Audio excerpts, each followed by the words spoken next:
Thank you for joining us this afternoon to celebrate the life and career of a remarkable woman. I'd like to begin by introducing our four daughters who played an enormous role in helping to organize this event: Eva, Louise, Estelle, and Emily in chronological order.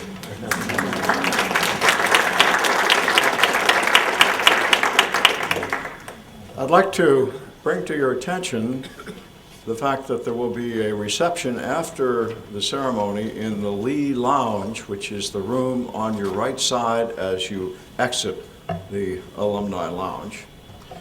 And that those of you, there are too many of us to have an open mic session, but those of you who wish to record any reflections about Becky will find a video technician at the podium at the close of the ceremony for you to record anything, any statement that you might wish to make. Now, we have a wonderful set of speakers this afternoon. I don't want to take too much of their time, but I do want to begin the session with a few words of my own about the early Becky that may not be so familiar to you, the hidden Becky, if you will. Our love over the 51 years we have shared has been constant, but I have come to have a deepening admiration for Becky over these years as the scope of her abilities and her accomplishments gradually became fully evident to me. The encomiums at several major awards that she won just this year contained a number of points of which I was not familiar. In our work in the last month exploring family archives, there were a number of other discoveries about Becky, and still others in things that were said at the visitation and the funeral, and in various messages which have flowed in. All of this underlines one central aspect of Becky: her utter lack of pretense, her refusal to engage in self-promotion, her modesty of demeanor and dress,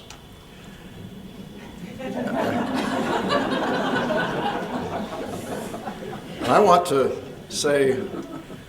to explore with you some of the early odyssey of Becky, her formative years. She grew up in Clairton, Pennsylvania, a steel town on the Monongahela. Her father was a mid-level U.S. Steel executive, very conservative. The liberal and progressive principles that have served in her as her moral compass in her public career had nothing to do with things that she heard around the dinner table when she was young. Some of those principles were fashioned in work that I shared with her on the Michigan Daily as undergraduates. I was 2 years ahead of her, and I never knew her well as an undergraduate, but the Daily was an active and engaged community of active student participants at the time, and still. Becky was a risk taker. When she finished her undergraduate degree at Michigan, her father having given her $1,000 a year for all of her expenses, she managed to save enough of that to take herself to Europe, to the dismay of her parents, on her own, traveled around with a couple of classmates, and then she decided she wanted to stay in Europe. She looked around for a job. The only jobs available to young female college graduates of the day were as secretaries, And she accepted such a position in Casablanca, Morocco, working first for General Electric, then the Air Force. It was at that stage in her career, she went to Casablanca alone, she knew not a soul, and she managed to land on her feet.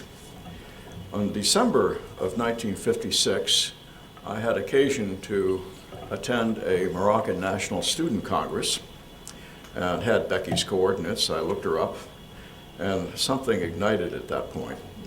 Now, her next big risk was only 4 months later, visiting me in Paris, where I was a student, and then agreeing to my proposal on the banks of the Seine one beautiful April Paris day.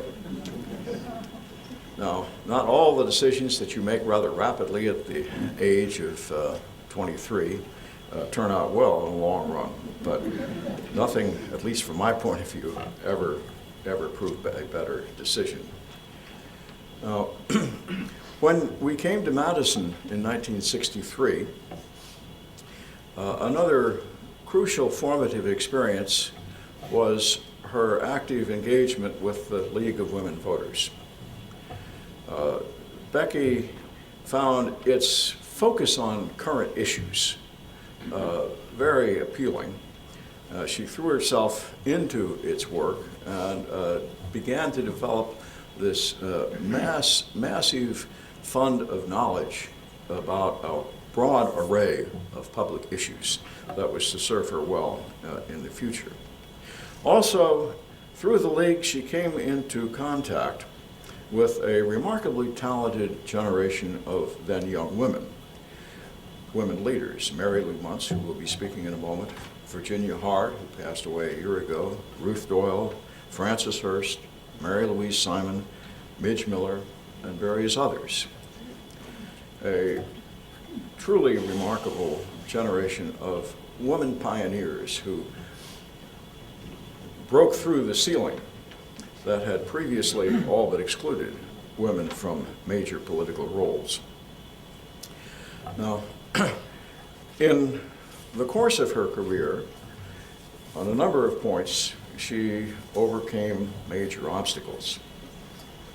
The first of those was her undergraduate grade point average, which is a family secret.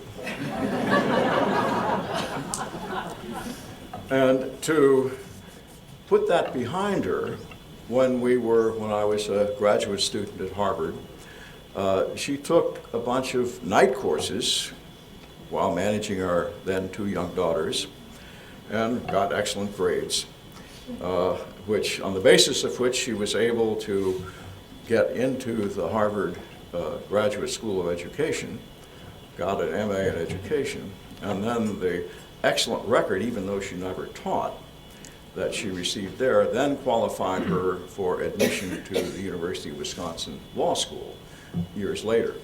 Had it not been for those night courses, that never could have been possible.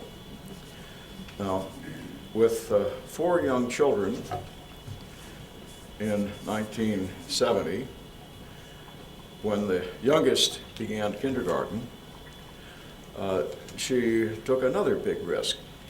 She ran for a seat in the county board against a well-established, reasonably popular old candidate, incumbent, who generated no particular dislike. She, in the frigid months of county board primaries and general elections, she did the hard door-to-door work on slender means to persuade the public that even though they may have reasonably well liked the incumbent, that a fresh breath of air, a new energy, a new vision would be better for the county. And she managed to win that election, the first of 12 that she was to win. From that, she had the opportunity 3 years later to be appointed to the Highway Commission, and from there became Deputy Secretary of Administration. Now, that first phase of her career came to a rapid end in 1977 when two things happened. Then Governor Patrick Lucey accepted an appointment as ambassador to Mexico, and a new governor, Martin Schreiber, then wanted his own people in the Department of Administration. And the other thing that happened, there was a 2-week interlude between Lucey's departure and Schreiber's swearing in, when Becky was, in effect, the chief constitutional officer in the state, trying to manage the state employee strike until Schreiber could be sworn in, somebody with the authority to actually settle the strike. Well, at the end of that first career, there were a couple of down years, and then she took another risky leap into the political waters, running against the odds at the time for the school board. She managed to become elected, and at the same time began law school. Now, that second career ended in 1983 with completion of her law school, a brief employment with a second-line small law firm, and then the biggest gamble of all, her candidacy for the legislature, when Mary Lou Muntz, who will be speaking next, left her seat to accept an appointment on the Public Service Commission. Now there were 6 other candidates. The rap on Becky at the time was that she was abrasive. Now, many people at the time held that point of view. I never did myself, but the remarkable thing is that she managed in that campaign, with 17% of the vote, to win the Democratic primary, and the rest, as they say, is history. Now, Becky was engaged in the public good on many fronts. It's amazing the array of issues that she was actively involved in over the years. Schools, highways and transportation, environment, women's and children's issues, criminal justice reform, the library system. It's a long list, and in every one of those, Becky developed a deep policy knowledge, which made her highly effective. Now, the abrasive rap I haven't heard for 20 years or so. One of the things she did overcome was that reputation. And particularly in her legislative years, she learned to work effectively across the aisle. All the while, Becky was the central focus of our family. She did most, indeed nearly all, the parenting. She managed the household. She kept things together for 5 years when I was away in Africa, elsewhere. Because of her political career, she could no longer come along on these ventures. And among other things, she fully shared in my own career. Becky was, it's not known very well, an Africanist in her own right. She translated a major book from the French for the University of Wisconsin Press. On 2 separate occasions, she was invited by the U.S. Information Agency to undertake speaking tours on women's issues in a number of countries in Eastern and Southern Africa. So she was distinguished in everything that she took on, and we have several wonderful people who can elaborate on the recent phase of this history. The first is Mary Lou Muntz, who I already mentioned, who represented the 76th District from 1972 to 84, was a member of the Public Service Commission from 1985 to 1991, and was a truly epical figure in the legislature in promoting and securing the passage of several landmark bills having to do with women's rights. Mary Lou.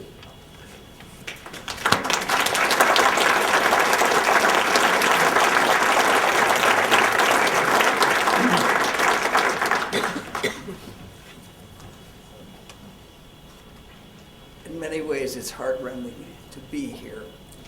Having thought that this weekend I would be spending a great deal of time with Becky because I had made my plans for the Christmas holiday to go up to Minneapolis where my daughter's family lives, and I was going to stay again with my dear friend Karen Klaus, and we were going to spend an evening with Becky, and I was going to come over and visit.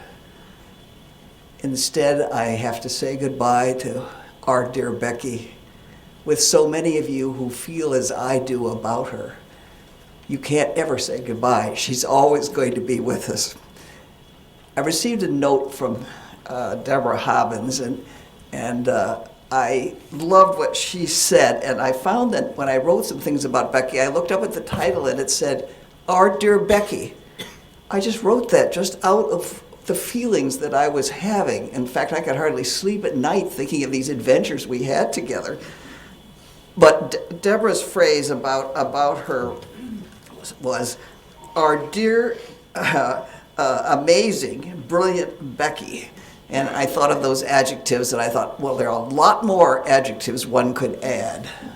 And as I thought about her, I had thought of Becky as wife, Becky as mother, Becky as grandmother, Becky as politician, and she's somebody who wouldn't be afraid to call herself a politician. She was in politics, but she was a politician and knew all the talents of being one, and she was a marvelous friend.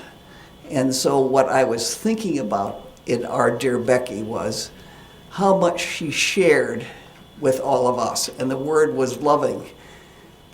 People don't think of Becky as a loving person, but those of us who were her friends know she was and know how much she reached out to us, and we saw her with her children and with her grandchildren.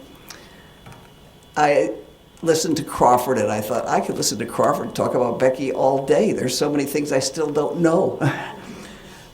But I said to myself, and as I was exploring back into our past together, I said, well, how did Becky come into my life? And then I realized that actually it was more my coming into her life rather than her coming into mine, but I was trying to bring her in, that's for sure, because I was very fortunate. Crawford mentioned the League of Women Voters, and they're probably guilty not only of educating many Madison women about local government, they also got them interested in running for office. And I happened to be very lucky to be in the 76th district where we had several elected to the county board. One of them was Becky, another was Mary Louise Simon, another was Betty Salmon. These were all people who were right there, ripe for me to pick and say, won't you help me? And they did, and Becky in particular later said to me, she didn't right away make up her mind I was worth a lot of trouble. And she apologized to me over and over again. Every time she'd see me do something good in the legislature, say, I can't imagine why I didn't support you right from the beginning. And Becky was like that. She was overly honest, as some of us know sometimes. But the main thing was that she began by deciding she would have a garage sale there at 39 Crandall. And you know what kind of garage you got. Well, anyway, she was going to make it a fundraiser, and I thought, well, of course, anybody wants to have fundraisers in the garage. That's great. So I went over and to see how it was going, and it seemed rather disorganized, but the one organizing force there was Louise. I hadn't met Louise then, but I was introduced to her by Becky, and this is when I met the young team. If you think that there wasn't another team than the political team, they lived on Crandall Avenue. And not only was she trying to bring a little order out of chaos, Louise, she was peddling cookies. And I thought, well, isn't that nice to come to a garage sale and you could eat cookies? Becky explained to me not only was she passing them around, she had made all those cookies. And I want you to know that when I wrote a thank you note later, I realized the one that really needed it was Louise, and I sent it to her. Anyway, the main thing, though, that Becky immediately grabbed onto me was to say, you have got to get all of my workers working for you. And she gave me this list, and she pointed to them now. She said, this one you should make a personal call on. And, you know, sort of the people that were really going to do something for me, I had to make a little extra effort toward. So I started contacting all these people. It was very clear they thought Becky was terrific, and if she said and told them that I was worth doing something for, that I probably was going to get some help. Well, the one way that I learned the effect of this and of the kind of help I was getting was from one of my opponents in the primary, Mary Southwick. Mary later on actually helped me, but she wanted to tell me her experience in going door to door through Becky's district. And she came to this home where she knew the guy that lived there, and his wife had become a worker of mine, and the man had circulated her nomination papers. And she was pretty darn upset that as she went from door to door, she was finding everybody was for me. And so she said to this woman, "What does this Mary Lou Muntz have?" And what she said to Mary was, "She has the liberal West Side Mafia." Well, I said to myself, if I've got that, I've got to do something with it. But what I realized immediately was it was Becky that had the liberal West Side Mafia. She had those workers that I was getting. She had all these people who were like her, they weren't going to let anything happen to Dudge in school. You found an issue, she found the people to help her work on them. And so she was always a role model to me of what one needed to do if you wanted to win. And Becky never lost. You realize that Crawford didn't mention it, but this woman never lost an election. I don't believe she ever lost a cause. So anyway, our Becky is just, I can't tell you how many little tales one could tell, but I have to tell one about what she did for me to come in and save me at the very last in my campaign, which is this one that we were first getting to know each other.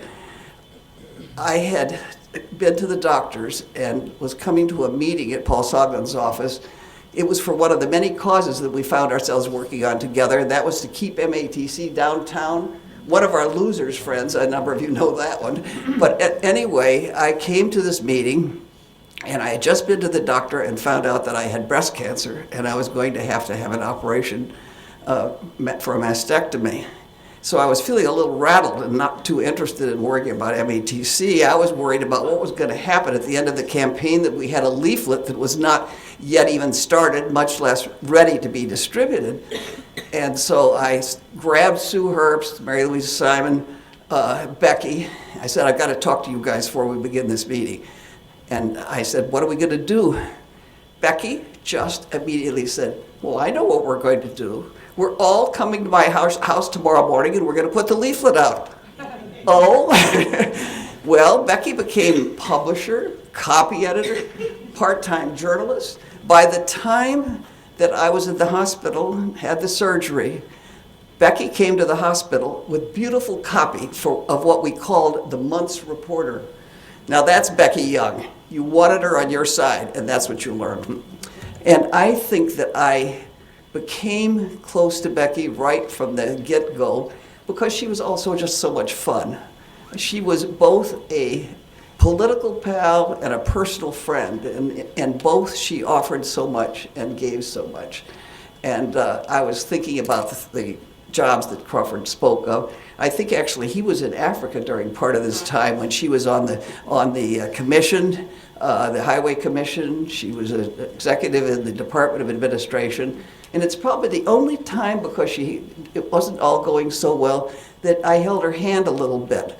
And I was a little flattered that I could have a little bit of, give her a little bit of support, because over and over again, she kept her eye on me and in my, what I did in the assembly, because she had many questions and many ideas, and she wanted to be sure that I was carrying them all out as well as I should.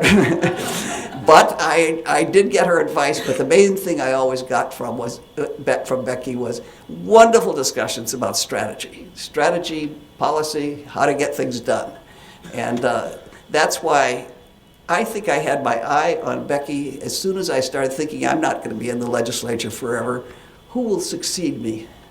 And I knew I wanted Becky. I also knew that you can't designate somebody as your successor. That's not regarded as very good manners to do that. Nonetheless, what I saw was that Becky was gradually readying herself, because she just had so darn much experience at winning and knowing how to do things. And so she was ready, and I'm delighted that we have somebody like Tom Loftus, whom she admired so much, who in a way helped her flower even more and in terms of her ability to do things. And many of you may have seen John Nichols' article about her and her calling up Tommy Thompson, telling him what to do. Well, she also had, I think, great talent in persuading some of the women Republicans that they too could help have a better welfare bill. And over again, Becky was persuasive of people that other people would have just said, you can't go get any place with them. Becky could get someplace with almost anybody. And so all of us do have her on your team. And I think that my team with Becky was one of the most fun that I ever had, because it then turned into a lot of personal friendship. You know, this woman started a book group in which she asked her best friends to be in the book group. We had terrible weather, and you know, you've heard that it was called bad weather. Becky had every single one of the book group meetings at her place, and we'd somehow managed to get there through the ice, through the hail. I mean, it was really quite something. And thank goodness Helen Forster finally let us have good pies also. But what she did was bring together this group of people many of us who didn't know each other. We were dear friends of hers, and we all became dear friends of each other. And so this was one of the great experiences for which I thank Becky. But traveling with Becky turned out to be the greatest fun of all. And off I went to Spain with her, with the Elder Hostel trip. One of the things, there are many foibles Becky had. One of them was, would you have thought she would really spend so much time looking for stores to shop? Well, if you knew how passionate she was about her grandchildren, you wouldn't be surprised. And also she had her closet full of presents for her children to come and just pick them out. So that there were many things that one thought, wow, why didn't I ever think of that? But we just enjoyed them, but through Becky enjoying them. And then Crawford looked around and sort of thought he needed to be part of this travel thing. And Sheila Earle and I went as roommates, and they were, of course, even better roommates. We went to Tuscany. And then later, Ann Arneson and I went with them to Egypt. And I can tell you, going on a trip with Becky and Crawford, you have both, well, if I ever wanted to meet them someplace in the future world, I'd go back to Cairo and get up on the roof of the hotel where we'd have a glass of wine and look at the stars and the moon. And that's going to be one of the memories that I'm going to carry away of dear Becky. And the last one, was the last time I got to see her. And there she was on the porch. And her porch had become a kind of welcoming place where she could have people come and see her, and people wanted to share time with her. And it was just a lovely little afternoon. And a little boy who looked sort of Peter Pan-ish came out and looked at us. And he said, "Would anybody like to have a drink?" And I thought to myself, here is a child who has, such manners that his grandmother would, of course, would be terribly flattered and pleased to have this little fellow come and want to share with us. But the other thing that I realized about Anthony was that Anthony wanted to be part of his grandmother's action. He wanted to help her entertain. And that's what I saw in Becky, her ability to have whatever generation was there became part of the action. And her spread out a little bit to some of us who even got to watch it a bit.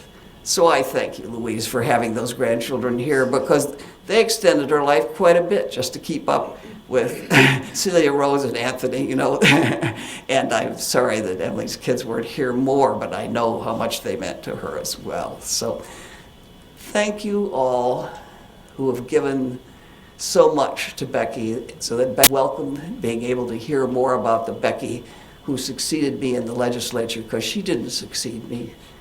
that place was made for her, and she was ready for it. And I loved knowing that she was doing it, and I want to hear more about it. See all of you later.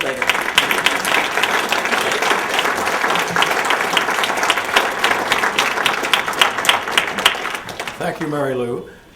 Next, we're privileged to have, honored to have Representative Gwendolyn Moore, who was one of Becky's dearest friends in the legislature during their time together.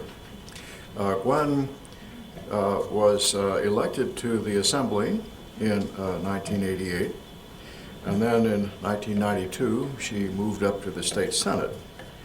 Then in 2005, she was elected to one of the Milwaukee seats in the U.S. House of Representatives. We're very pleased to have Gwen Moore with us today.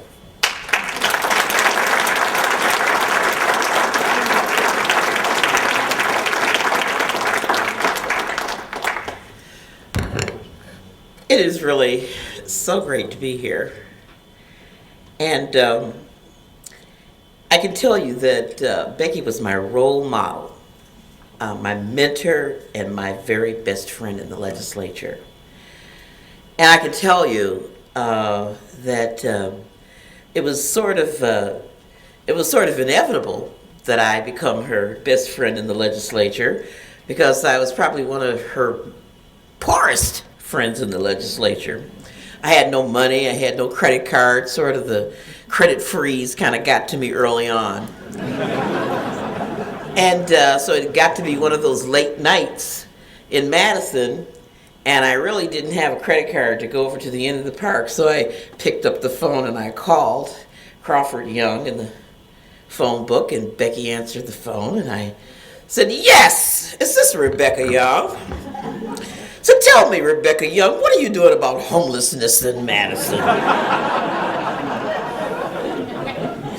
I can tell you that that Becky and Crawford were really, really just very generous to me during all those years. I had my own room. I don't know whose room it was, Estelle or Emily or Louise or Emily, Eva. I don't know whose room it was, but I had my own room in their home. And so I was able to connect with Becky, not only as a fellow legislator, but as a woman and as a friend and as a mom and as a grandmother.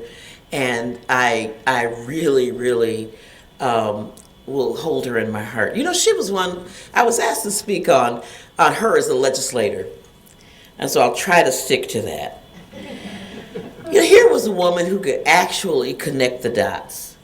And this is one of the things, if I've learned anything about Becky, you know, you take an area like transportation, you think, oh God, paving the roads, tearing up the highways.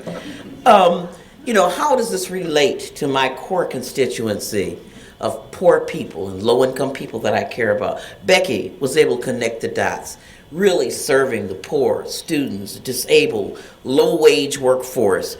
Her environmentalism became a part of this, and you could really see this in action. The same thing in the area of corrections. She was able to manage the incrementalism with which so many people are so impatient. I watched her work over the years toward juvenile justice reform and work on issues of female incarceration and treatment instead of incarceration.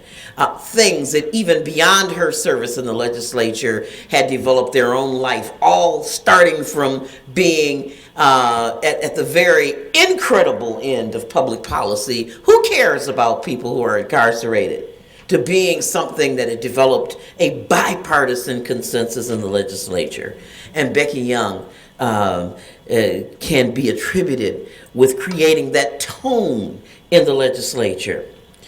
She was excellent, as many people have said, on minimizing partisanship. And maybe that's attributed to her having served on the planning board and the county board and a school board and nonpartisan bodies, because by the time I met Becky Young in 1988, she had perfected this. You've heard them talk about welfare reform, and this was an issue that was personal with me. And so when the Republicans ended welfare as we knew it and so on and so forth, I was filled with angst and rage and fury and so on. And Becky Young really was a person who was able to build those relationships with Republican women, build those coalitions so that we could at least get rid of some of the more egregious pieces of that legislation. She was a workhorse versus a show horse, and therefore she was able to build the trust among Republicans and women that you weren't going to press release on her or, take it down to the Assembly Democratic Committee and turned it into an issue. Here was someone who really wanted the work done. Reserving my time to speak about her as a legislator. I just want to talk real quick about her being my role model as a mom and a grandma, since I'm not on the program to do that. I just really learned, I was related to Becky during a time when it's not like I'm not going through hell now, but I was really going through hell in terms of rearing my kids and my grandkids. And Becky was a very non-judgmental ear. I don't know that she gave that much advice as much as she just listened, and she modeled how to be a great mother and a grandmother. She was always so very proud of all four of you girls. I mean, she always was pleased with whatever you did. I mean, consorting with Republicans? Come on now. Becky was proud of that. Oh, yeah. My daughter's in there, working on them and getting them to where they need to be. Moving the grandkids to Japan? Or somewhere way on the other side of the planet Earth. Becky, oh, that's great. That's an adventure. I have somewhere to visit, somewhere else to go. I mean, she has thought that the four of you were the cat's meow. And that was extremely, extremely important, to support and love your kids. She modeled that. She get me to go to these god-awful seminars at 7:30 in the morning.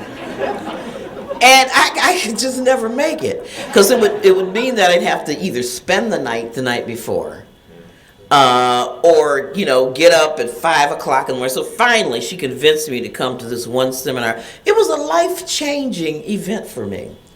Again, I'm back on talking about her legislative history, but I just had to take that digression for that second.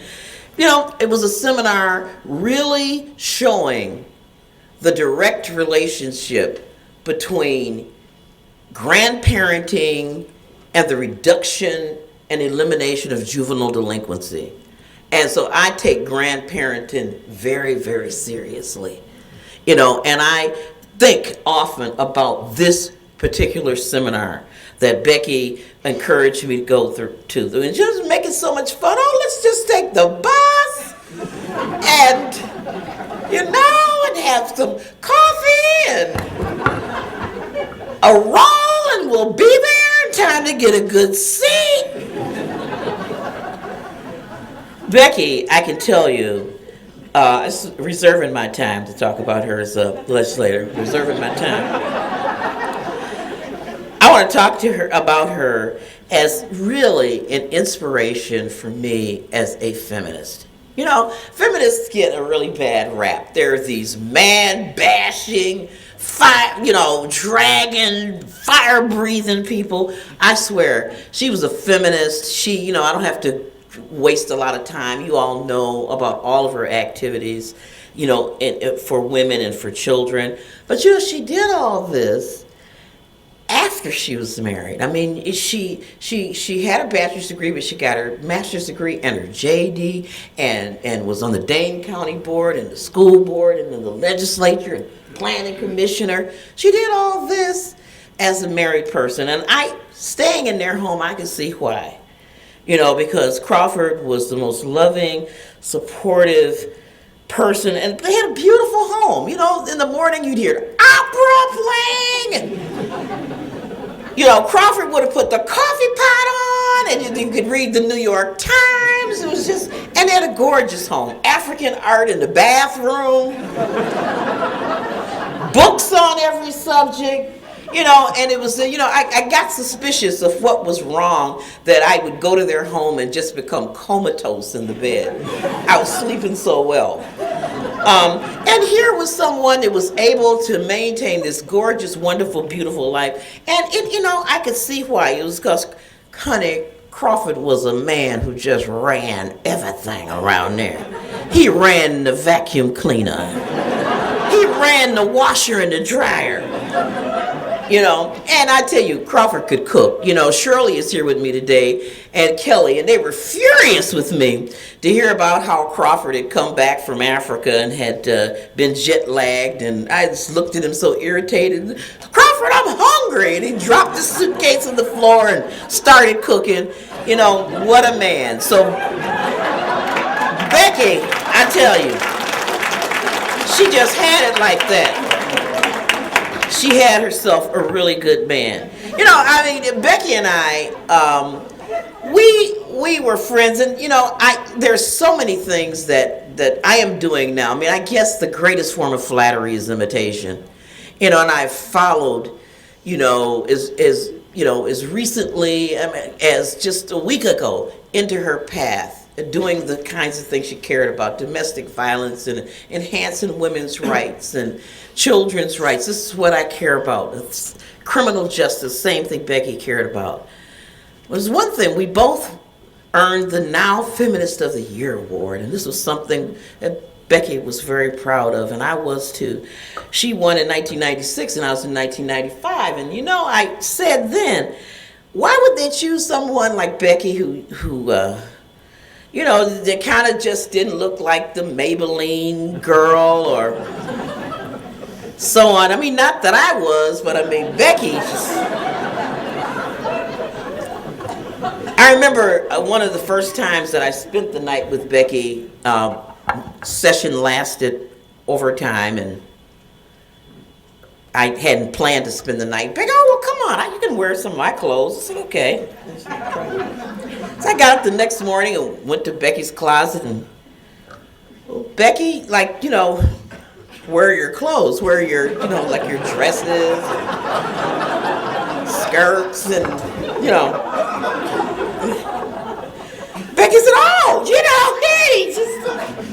she had all these blazers, jackets. Never let anybody tell you that Versace popularized the women's pantsuit. Never let anybody tell you that Hillary popularized it. No, Becky did. Becky had her pants and jackets, gorgeous, expensive cotton blouses, but her pants and her tennis shoes. And so that is what, and at that point I was trying to get my nails done every week, my hair done, and so I had to sport one of Becky's jackets and pantsuits that day. But she did show me the one skirt that she had that she used to wear on days that we were talking about reproductive choice.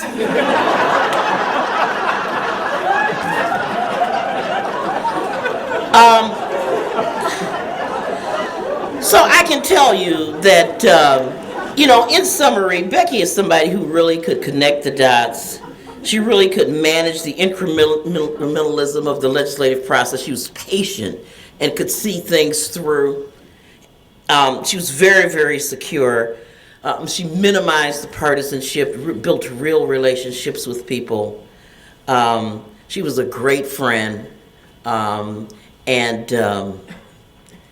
As long as I live, I will carry her memory, not just in my heart, but in my actions, not only as a legislator, but just as a woman and as a human being. I love you so much. All of you are just so fortunate to have had her as a mom and as a wife and as a friend.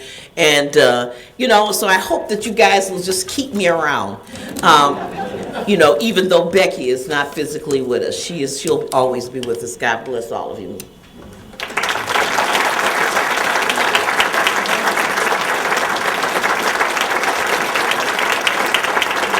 I've got something for you.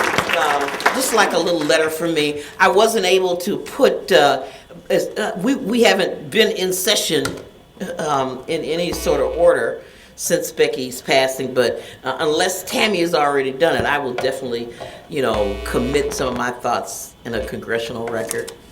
Tribute to her. And I do have a letter for you that I'm going to give to you. Thank you so much, Gwen.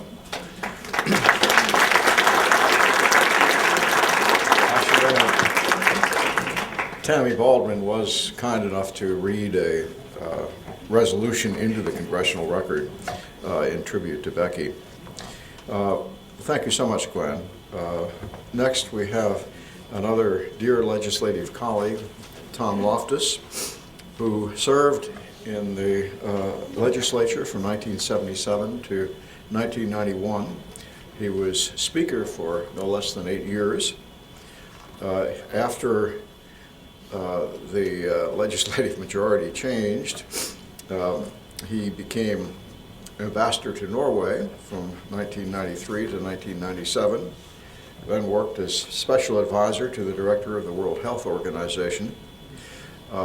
And at the present time, he is, as many of you know, a member of our University Board of Regents. Tom?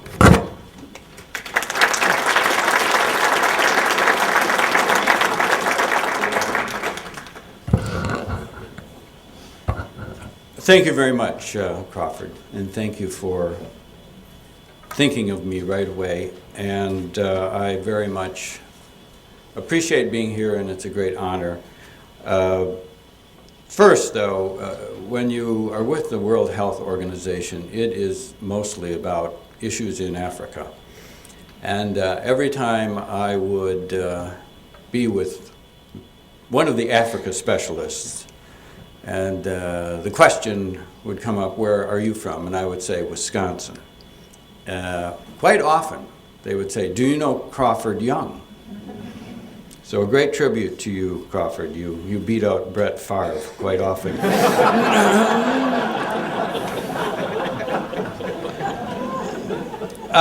Virginia Woolf famously said, a woman needs a room of her own.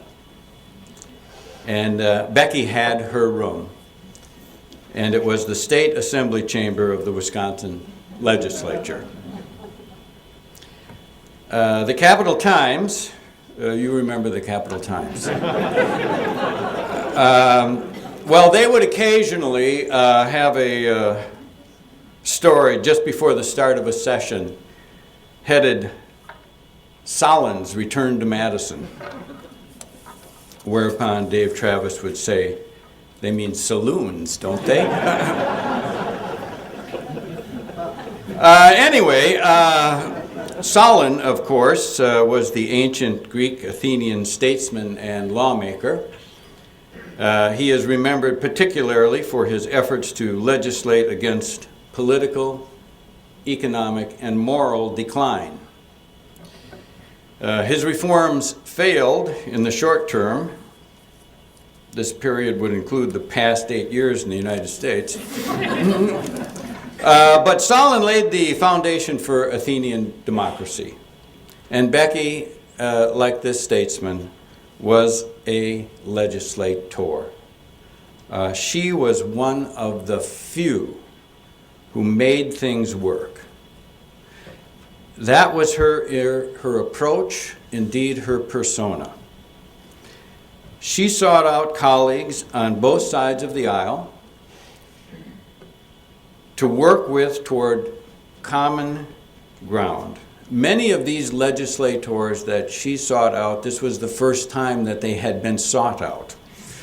They didn't realize their ideas counted to someone, or that they could compromise without fear. And Becky brought that to them. I was honored to be the speaker when Becky was a member of the Assembly. And as speaker, one leads by trusting. There are other ways, of course, but that was one of my ways.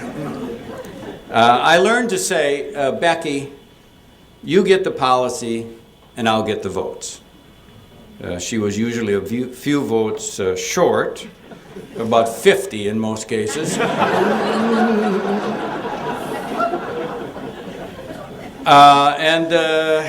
Knowing this crowd and Crawford and that I am on the Board of Regents, I must say something about the university.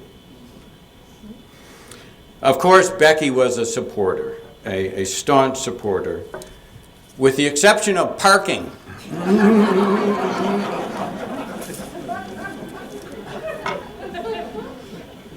She said, "Tom, give them what they want. Give them what you can, but no parking.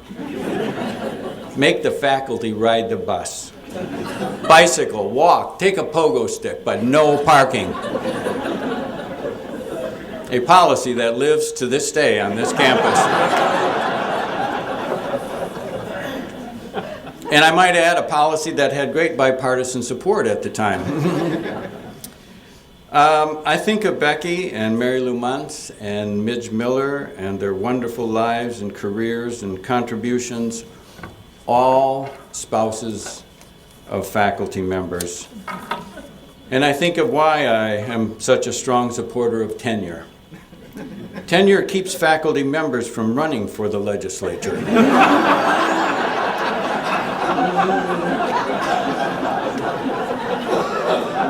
I mean, think of the consequences without tenure. Well, many of you have heard the story of the office on the second floor of the assembly that had a refrigerator in it. It also had a door that you could get out of without people knowing that you could get out or were going in. And this is where the refrigerator was.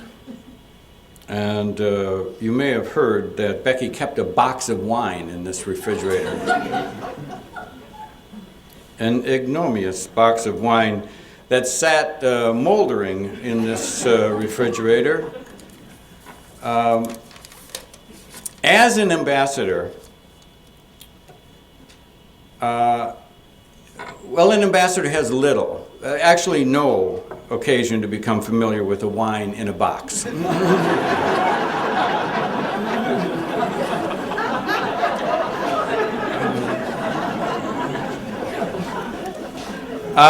To correct this, I have sought out reviews, and although I have not tried it, and certainly doubt if I will, it appears that I can recommend Franzia Refreshing White. This is $11.99.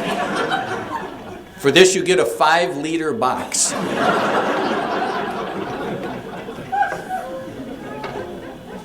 The label states it is a table wine with natural flavors. The reviewer said, "It smells like oregano with sweet tarts crushed in it."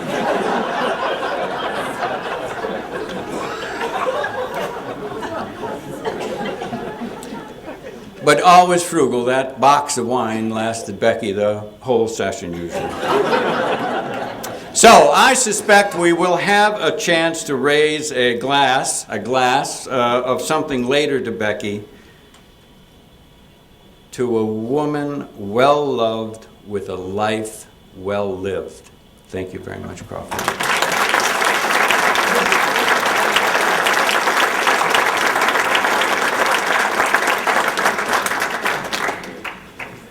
Thank you very much, Tom.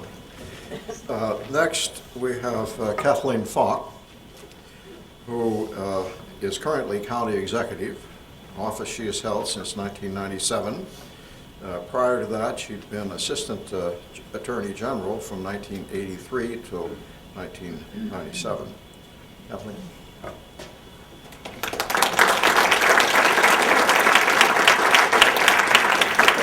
Good afternoon. I think that one of the reasons Crawford asked me to speak is I might be the only person besides Shirley Lake that could read Becky's handwriting.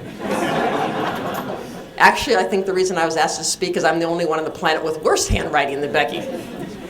It is a great honor to say a few words at this celebration of Becky's life.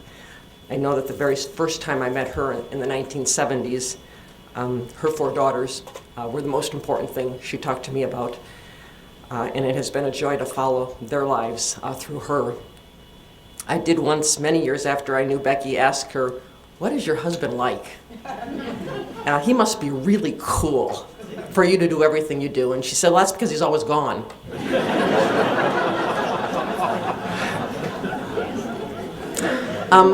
I'll start in the chapter of Becky in county government, appropriate for who I am. In 1970, Becky was elected to the county board and served there for about 4 years. Now, remember what it was like back in 1970. You think the county board is big now, one of the largest in the country at 37? Back then it was 47. And there were only a handful of women. Mary Louise Simons, one of those. Well, you can imagine the trouble those two caused. And Mary Louise has told me recently one of her favorite memories of those years with Becky was at one county board meeting, in public, stands up one of the other county board supervisors and says to Becky out loud, "Why don't you just go home and keep knitting?" Think about what the world was like in those 1970s on a county board. She then had the audacity to be the chair of the highway committee. To this day, in doing the work I've done for 35 years, I've never seen a woman in any county run the highway committee. Becky was doing it back then. She and Mary Louise and their small group of network on the county board started all kinds of trouble, including the great work we're doing today on rail. She was the first one to believe and invent community corrections for juveniles. She started the whole zoning codes. Stuff now we just think is normal. That was just radical, really important, heavy lifting work 35 years ago. Mary Louise also told me that when she and Becky were up for re-election, somebody distributed flyers in the neighborhood calling them the Gold Dust Twins. They won anyway. In 1974, she was appointed state transportation commissioner, the very first woman ever to serve in what is a total man's domain. That's when I met her. I was working as a law student at the Environmental Decade, and my assignment was to stop sprawl in the state. Sue the highway department, sue the DNR, sue anybody. And I did. She got not only, of course, she was the one teaching us, of course, not only do big projects cause sprawl and what that does to farmland and natural resources and energy consumption and land use, but she's the one that tied together and taught us all what it does for social justice. White flight, the rich leaving, the poor left behind. She tied it all together. And here she was, the highway commissioner, changing state policy, creating mass transit. That's the kind of world Becky taught me, and that's who I wanted to be. I wanted to be her. It wasn't, though, just the fact she was doing the most important social justice work that I knew anybody was doing in the state. It was also because she was the only woman doing it.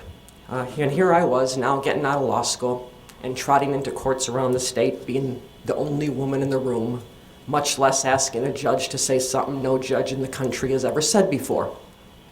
And so the fact she could do what she did means I could do what I had to do. Becky later served as deputy in the Department of Administration.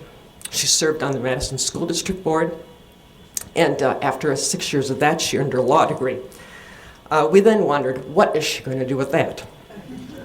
Well, as you all know, she started practicing law and then got the political bug again and ran for the state assembly, succeeding another one of my total heroes, Mary Lou Muntz.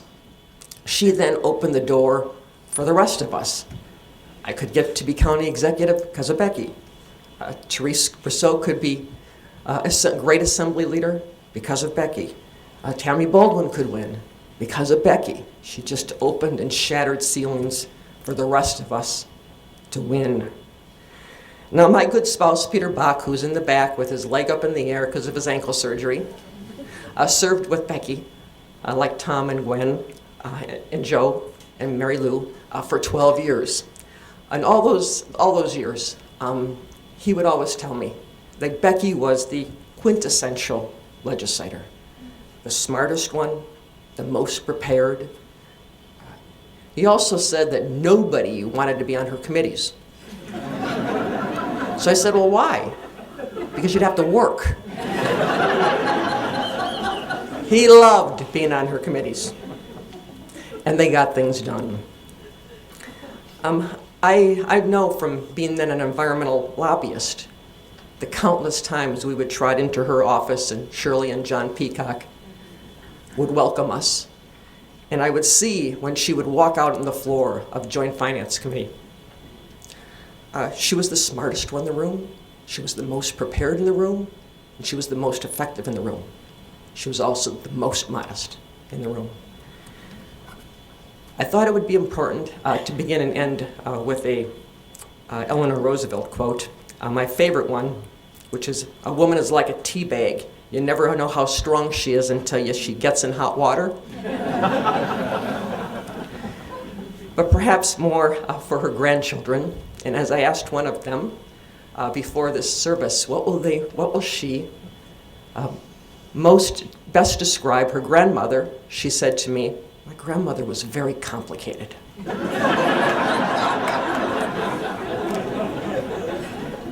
But for those grandchildren, Eleanor Roosevelt maybe said it best. The future belongs to those who believe in the beauty of their dreams. Thank you, Becky, for letting us think and do big dreams. State Democratic Party. Joe, thank you.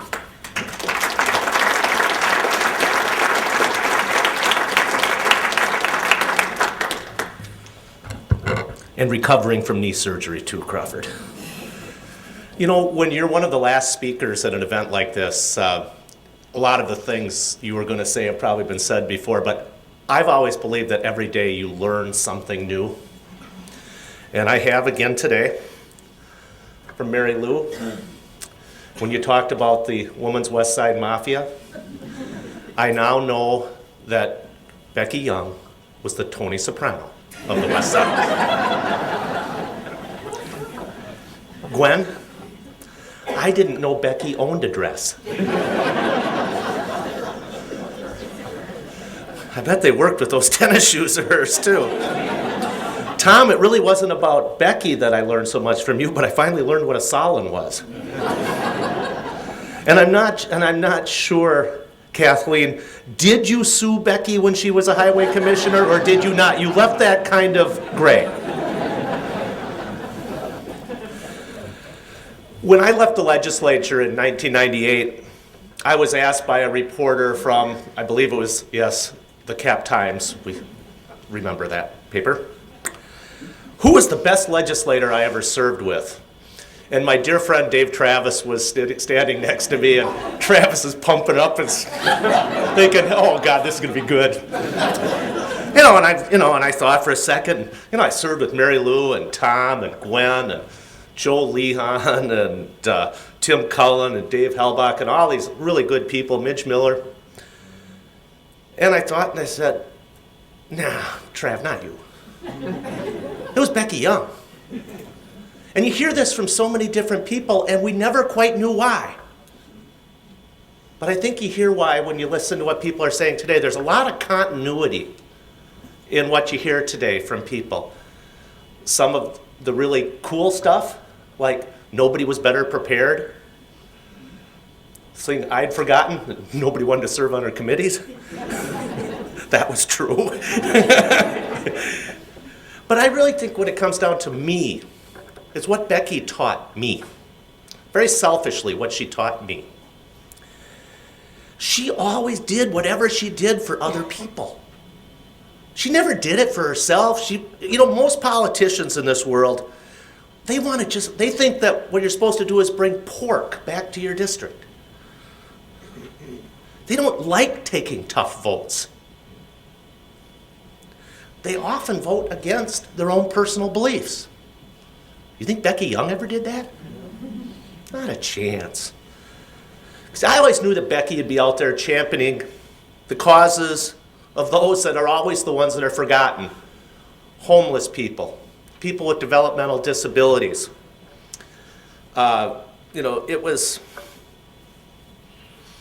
would have been pretty easy for somebody from the near West Side, I drove through the near west side coming over here today, and it still looks pretty affluent to me, right over there on the near west side, and I said, this seems to be an odd place for the champion of the little person.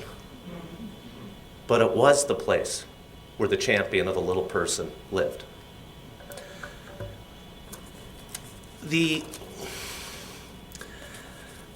When I was talking the selfish stuff about things is, I know Becky made me a better legislator, but more importantly, she made me a better person.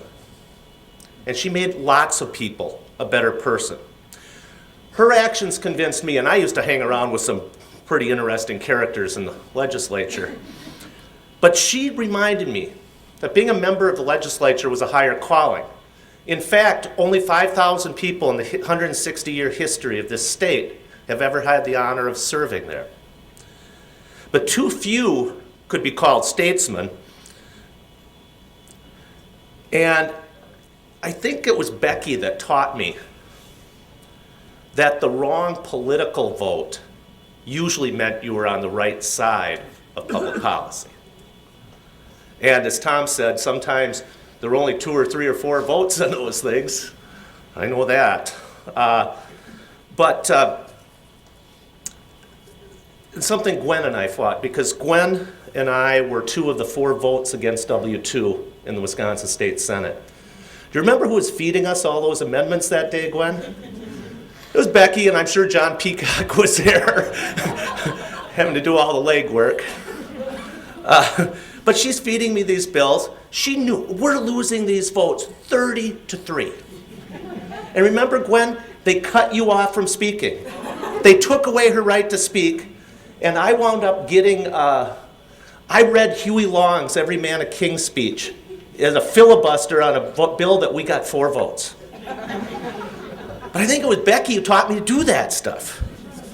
And, I didn't know that at first. It was years before I knew most of those things. But, you always hear about Becky and you hear all the serious stuff. And I didn't know she was abrasive. Did you, Crawford? Well, you said you didn't really, but what else would you say?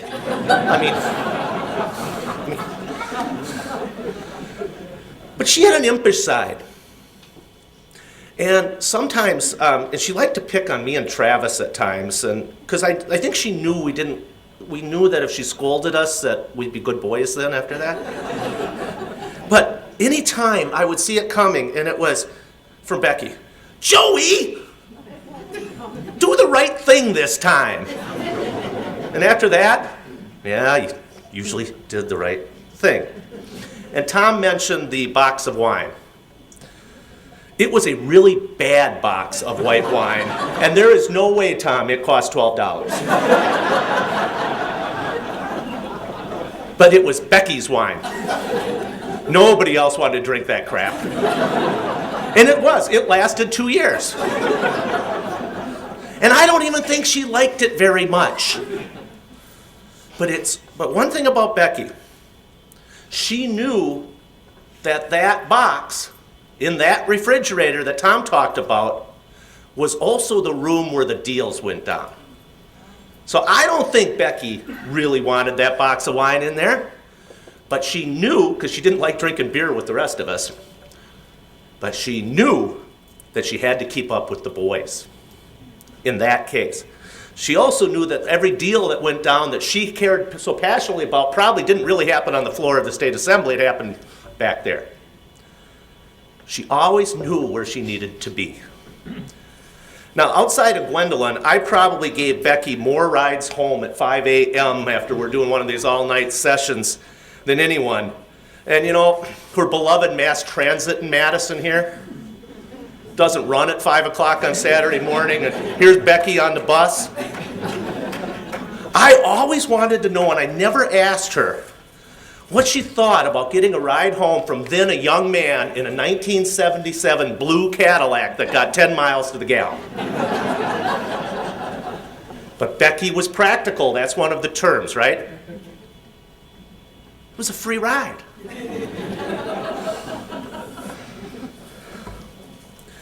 A few weeks back, before Becky passed, we were able to give Becky our first Lifetime Achievement Award at the Democratic Party. And I'll tell you a secret, her nomination came in after it was allowed. I did that one. Don't tell the rest of them. And we had this award, and there was several hundred people there, and we had Governor Napolitano, and we had Senator Klobuchar, and we had Cecile Richards from Planned Parenthood there, and Becky was able to make it that night with Crawford. But the next day, a number of us, Tom was there, we went to Peggy Lautenschlager, Spencer Black, some others, we all went down to the Laurel Tavern the next day. And, you know, we all knew Becky's time was short. And we were really worried about her. What was Becky worried about? Spencer Black and I had to go through district by district, to make sure Becky knew which legislative races we just might win this time. Just might win this time, because before she was gone, she wanted to make sure those evil, rotten Republicans were out of the state capitol. Well, Becky, wherever you are, they're gone.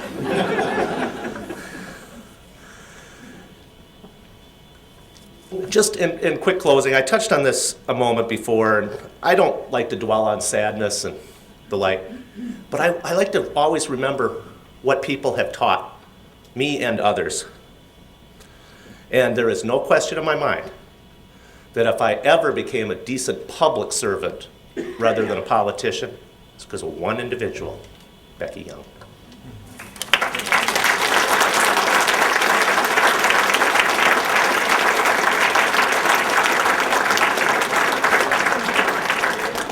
Thank you very much, Joe. Next, we have a speaker on behalf of her circle of very close friends. Deborah Kennedy, who has been close to her for many years. Deborah recently retired from the Legislative Reference Bureau. She shared with Becky a membership in a book group that Becky created in the middle 1990s and still continues. And they've had a long-standing shared interest in pottery. Deborah?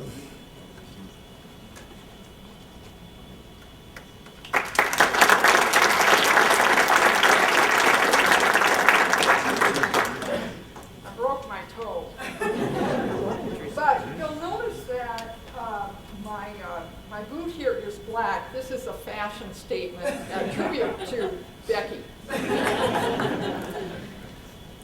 It was my very great privilege to have had Becky Young as a friend since 1981. At that time, we were both working very early in the morning at the bare little library of the Center for Public Representation. I was a staff attorney trying desperately to keep on top of my caseload. And Becky was a law student who was enrolled in a clinical program at the center. We'd both get there about 6:30 in the morning. Becky, by the way, had a watch that it was a digital watch, and it was a watch alarm, and it was set for 6:11 a.m., which was the time to go to the bus, and p.m., which was the time to go home. I knew who she was. I had voted for her for the school board because she was trying to save Longfellow School, which is where my children attended, but I didn't know her. My first inkling of the kind of protective magic that Becky had as a friend was that she just began bringing me coffee out of the blue. Just a very simple gesture, but and very Becky, and it just won your heart.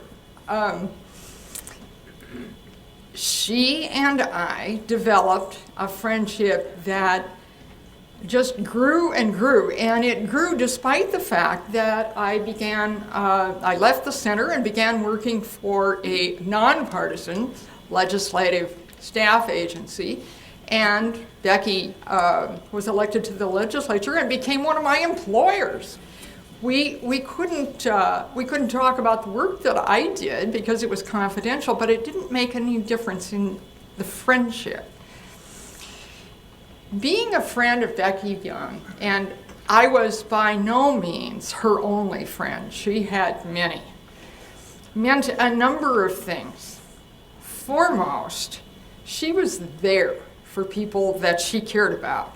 She was a mentor for a number of people. She had a wellspring of empathy, and it extended to persons who were in situations that were very different from her own. As a friend, you could tell her anything, and she'd really listen, and in her matter-of-fact, unassuming, insightful way, give a cogent answer that was wise or funny or both, and apt. Another thing that being a friend of Becky's meant was that you would become the recipient of treasures from her bag. Becky always had a bag, if you'll recall. In fact, she had a bag that was labeled "My Bag." And she was such a wide-ranging reader. As she read, she would clip articles that had to do with issues that friends of hers were interested in. So when you saw Becky, she would pull the latest treasure out of her bag for you. In an especially unique way, being a friend of Becky's meant that you were invited by her to share in her passions. And she had several, apart from her political passions. She had definite things that she was interested in or she wanted to do, and she focused on them, and she didn't waste time about it. She loved art, and she had wonderful taste. Whether it was furniture, usually chairs, music, painting, gardens, or most particularly, pottery. Sooner or later, one of Becky's friends would find herself going to a pottery festival and coming home loaded down with pottery that Becky thought that friend ought to purchase, or Becky's own purchases, or both.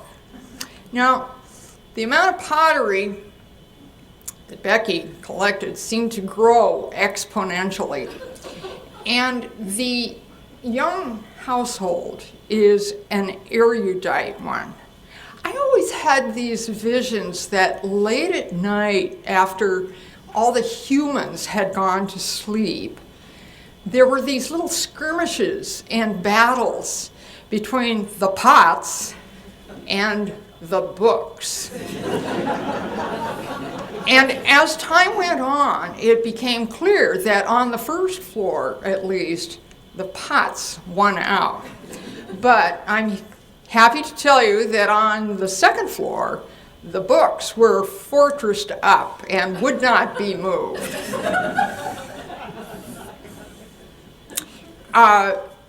Becky's passion for transportation, her public passion, is well known. And Joe has mentioned giving her rides. Actually, the fact is that as a friend of Becky's, all of her friends gave her rides. Becky either went on the bus or she rode with friends. It was her form of mass transit. This system generally worked quite well for her, but occasionally it backfired. She had a friend who lived quite near her who generally went downtown around the time that Becky liked to go downtown.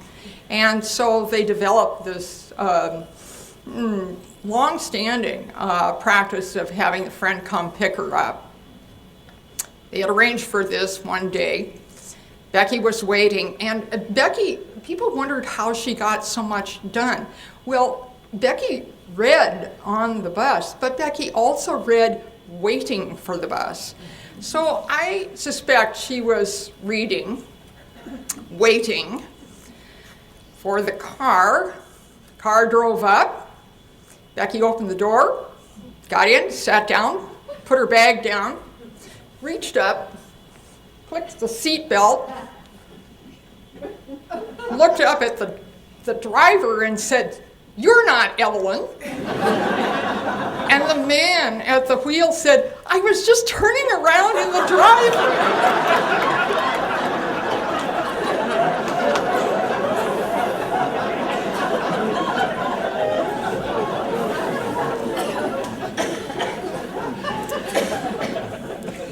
Several people have spoken about Becky's book club, the Bad Weather / Good Pie.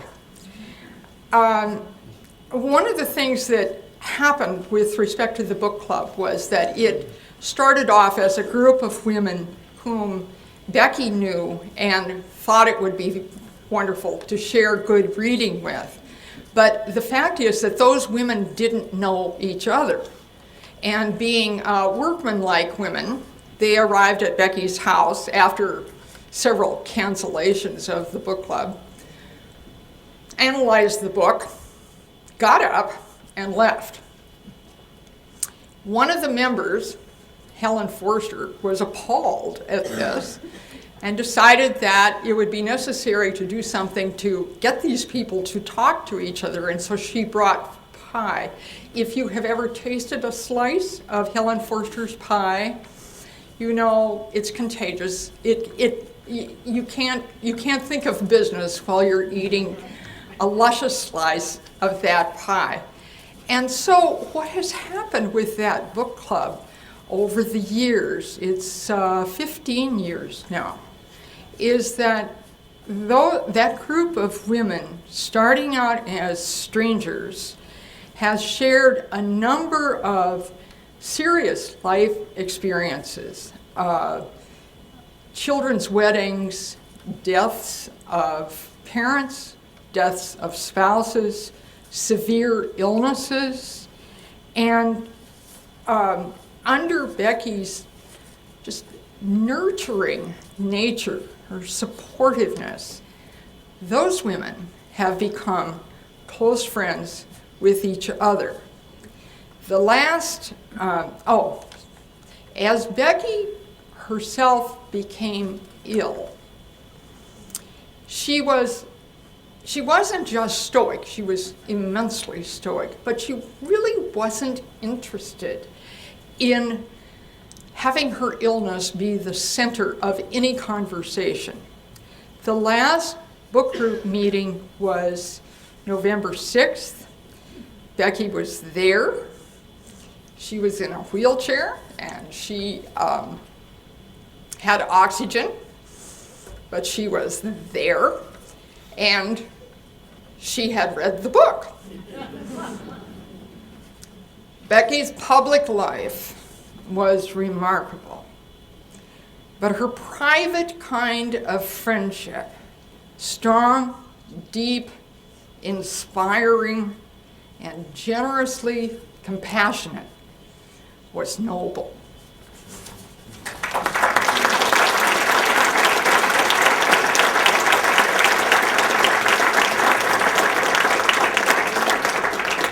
Thank you, and to conclude our program, Louise Young will make a few remarks on behalf of the daughters.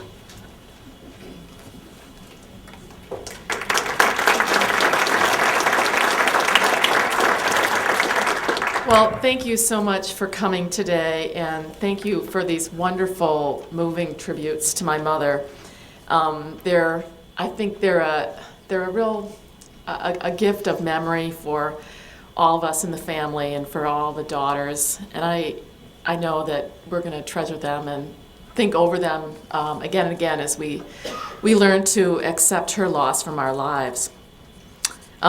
She was never, people have said this, but she was never a person that boasted of her accomplishments. And so the stories that we heard today, and that actually I've heard, in the couple weeks since she passed, both for my sisters and I, many of these things we never heard before. So it's really wonderful for us to learn all these things about her.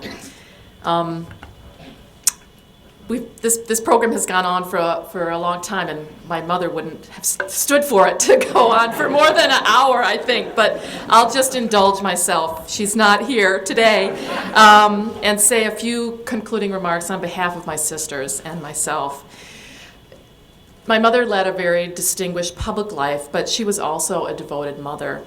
And the things that she did for us and taught us, they changed a lot over the decades. She grew as a politician and as a policymaker, but she also grew as a mother.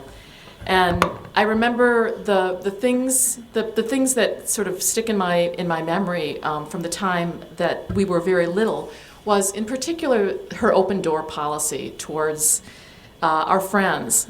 She encouraged all the children in our neighborhood to play at our house, and our house was the place where everybody gathered all the time.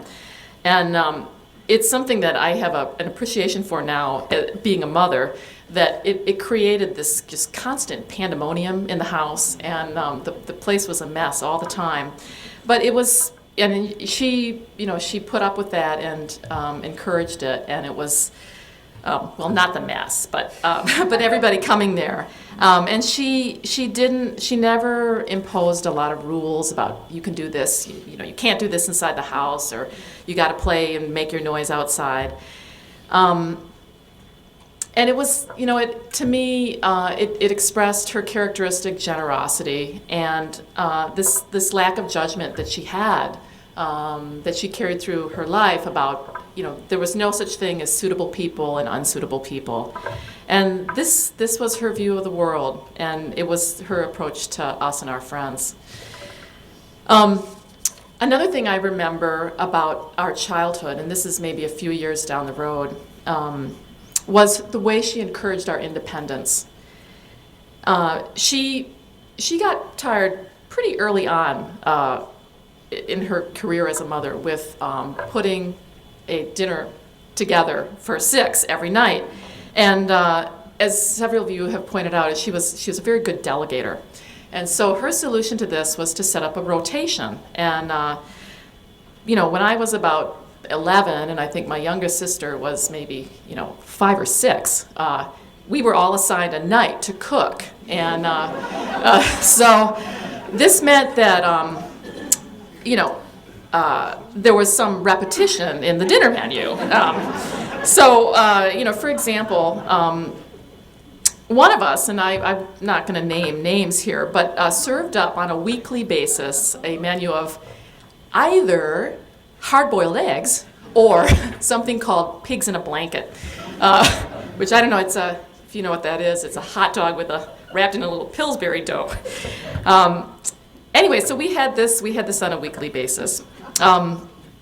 She also encouraged us when we were about the same, age range to use the bus. She was, of course, notorious for cadging rides, but she was, the other flip side of that was she didn't really like taxiing her daughters around.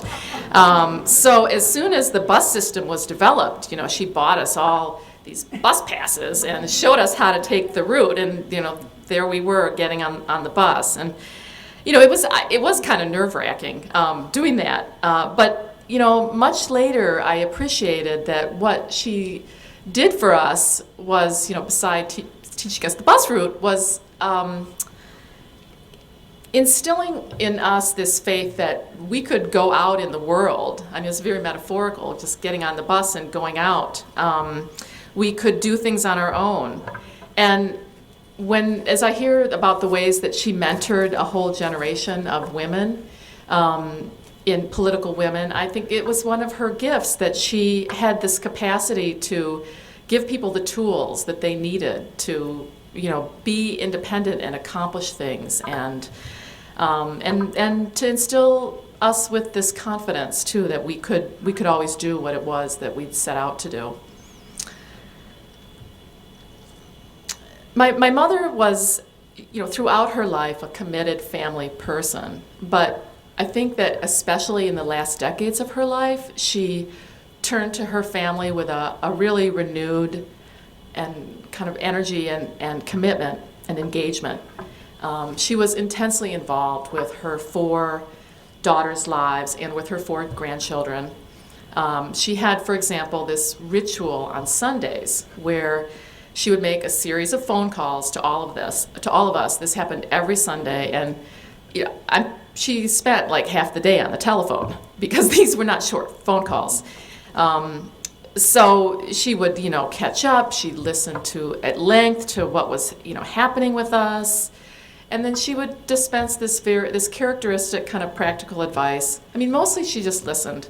But would, in the process, convey her unflappable confidence that we could rise to any challenge. We knew, what Gwen said, that she's proud of all of us.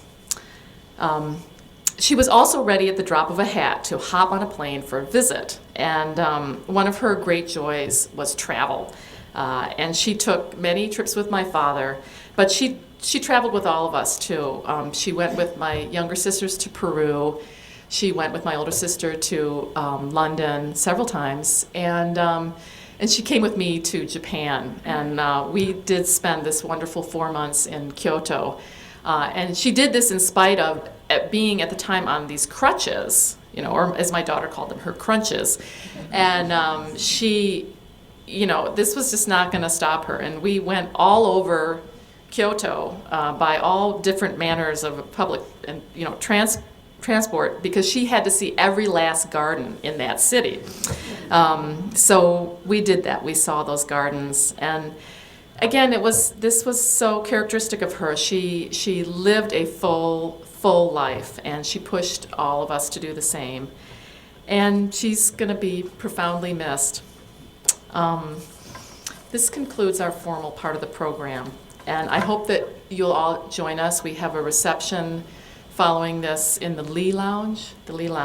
And I just wanted to introduce, we have a number of family members that have come from out of town. If I can see them, I'll put my glasses back on. Becky's sister and brother-in-law, Alexandra and Roger, they're in the fourth row. And Jessica and Benjamin, their children. Becky's sons-in-law, Serge and Marvin, right there, yeah, in the second row. So please do, so you know who they are.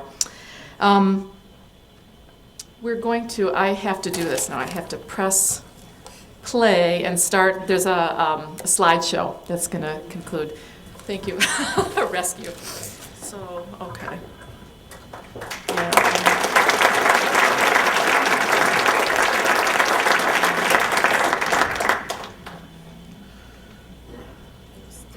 Did it start to play? No. Let's play. There. Yeah. And the sound isn't great, but it's the Brandenburg Concerto. This is in Leiden. When my dad's mom and dad are in Leiden here, when they were first getting married. Go to the microphone, please. Dad. This is in Leiden, isn't it, Dad? And Morocco.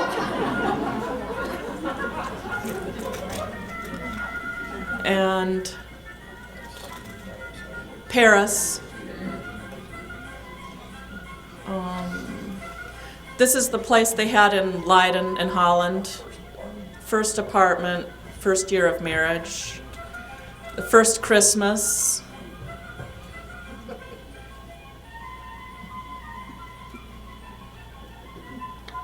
Colorado, probably in the 70s.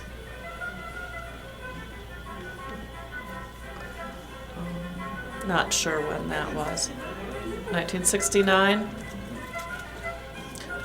This is Mother with me and Louise in Washington, D.C. And then I believe that's Mother with me. And then this is Leiden.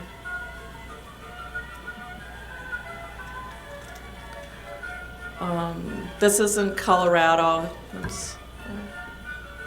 Or maybe it's in England. It's in England. Okay. This got turned around. I believe that's in England too. This is at the Woman of the Year, the Now Woman of the Year Awards that Gwen was referring to. Mother and Emily.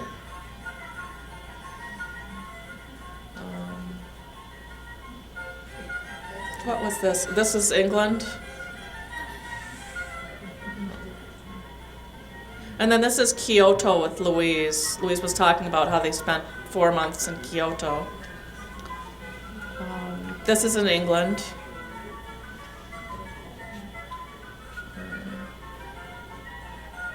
And that Mother loved to do puzzles. That's England. Probably. Not sure.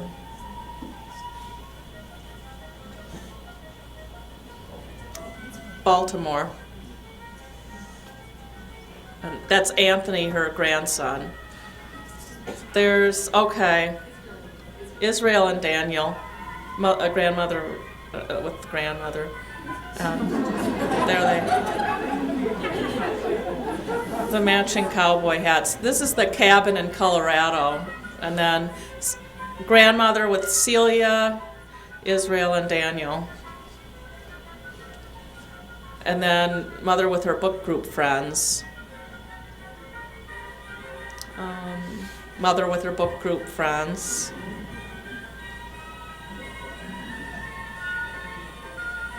And then this is at a demonstration, and we weren't able to, in DC, it's probably a pro-choice demonstration. Mother with Dad, Mary Lou, and Mother. And this was that awards ceremony just a few weeks before she died.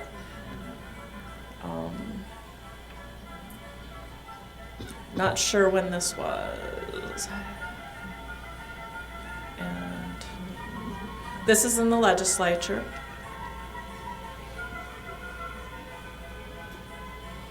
And on the front porch, on the phone, kind of the standard pose.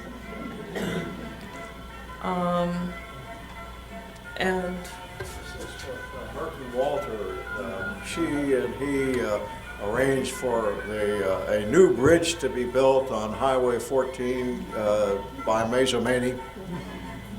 They rode the bus to get the bicycle built for two to civilize their That's her family when she was young. Her mother and older brother.